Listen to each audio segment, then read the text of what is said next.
बिस्मिल्लाहिर्रहमानिर्रहीम। जी over next topic, new topic is force. Dynamics भी कहते हैं इस टॉपिक को, चैप्टर को। अच्छा जी, what do you mean by a force? How do you define a force? A force is a push और a pull. So whenever we apply a force, we actually pull the things or push the things, right? Force is a vector quantity, have direction. Every force has a direction. So we represent forces like arrowed lines with arrowheads. Like this force you can see, the arrows are representing the force. The larger arrow or larger line with arrow represents a larger force, and smaller arrow represents a smaller force, right? So unit of force is Newton. How can we measure force? The force can be measured by spring balance, like this. The spring balance, if we are pulling any object tied with spring balance and it's moving, then we can note the reading, and then we can have the force which is used to move that object. Spring balance is also called as Newton meter or force meter. Means हर वो device जो weight measure करती है वो force major कर सकती है। Wait भी force of gravity होती है, राइट? तो हर वो डिवाइस जो वेट मेजर करती है वो फोर्स भी मेजर कर सकती है। अच्छा, what a force can do?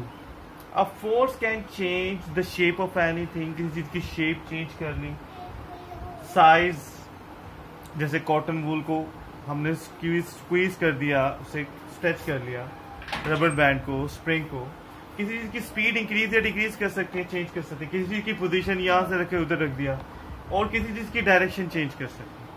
But a force can not change the mass of anything. यानी ऑब्जेक्ट पे लगेगी, जैसे मर्जी फोर्स लगाए, जो मर्जी चेंज करे, मास चेंज नहीं होगा। हाँ, ये इसको डोंट थिंक लाइक दिस कि अगर वाटर है तो हम फोर्स लगाकर वाटर निकाल लें वहां से किसी बीकर से, तो मास पहले से कम हो जाएगा वाटर का। यस, लेकिन in what sense we are saying कि अगर हम ये इफेक्ट्स, इनमें से कोई भी ये वाला इफेक्ट जो सा होता है वो लेने के लिए अगर हम फोर्स अप्लाई करेंगे ऑब्जेक्ट पर, उसके मास को कोई इफेक्ट नहीं पड़ेगा, राइट?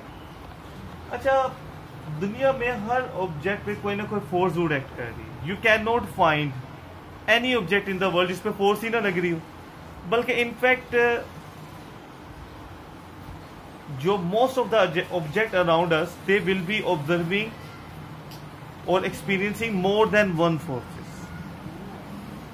तो किसी ऑब्जेक्ट पर एक से ज्यादा फोर्सेस एक्ट करें तो ऑब्जेक्ट तो एक है, वो तो एक साइड पे ही जा सकता है, एक ही तरफ जा सकता है, यानी एक ही उसको इफेक्ट होगा। तो व्हाट हैपेंस कि वो जो ज्यादा फोर्सेस एक्ट कर रही है ना, वो कंबाइन होकर एक फोर्स बन जाती है। लाइक ये दोनों फोर्सेस सेम डायरेक्शन में एक्ट कर रही हैं, ये सेम डायरेक्शन में तो ऐड हो जाएंगी। बड़ी फोर्स के लिए बड़ा एरो, स्मॉल फोर्स के लिए स्मॉल एरो, राइट? कंबाइन होकर ऐड होगी तो ज्यादा बड़ी फोर्स बन गई, ज्यादा बड़ा एरो उसके लिए आ गया 70 न्यूटन।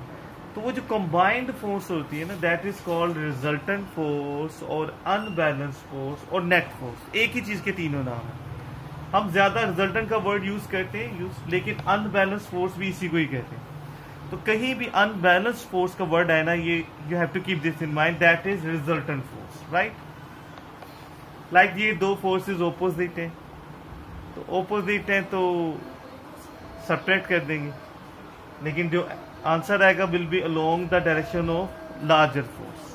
लार्जर फोर्स राइट की तरफ है तो राइट की तरफ, तो this is resultant force. So same direction में हो तो ऐड करते हैं, ऑपोजिट डायरेक्शन में हो तो सब्ट्रैक्ट करते हैं।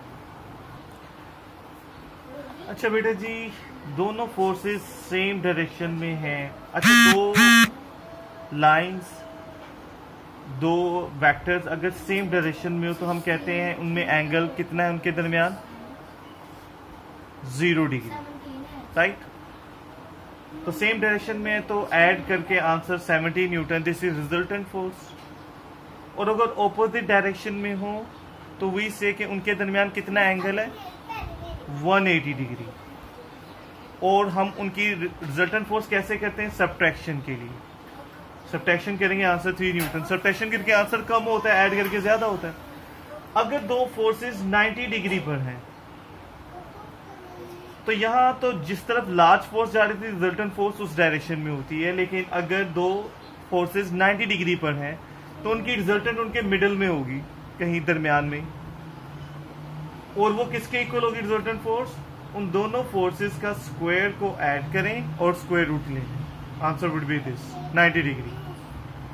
तो अगर हम गौर से देखें, अच्छा जी, यहां पर अगर नोट करें कि जब 0 डिग्री एंगल था तो रिजल्टेंट 70 न्यूटन आया, राइट। और ये सबसे बड़ा रिजल्टेंट है, यानी जब फोर्सेस सेम डायरेक्शन में तो resultant force maximum resultant force आती है, दैट इज 70। 90 डिग्री पर कितना आया रिजल्टेंट फोर्स? 12.2 न्यूटन। और जब 180 था जो रिजल्टेंट आया वो सबसे कम आया, 3 न्यूटन मिनिमम। इसका मतलब जब फोर्सेस सेम डायरेक्शन में हो तो रिजल्टेंट उनका सम होता है फोर्सेस का, दैट इज मैक्सिमम।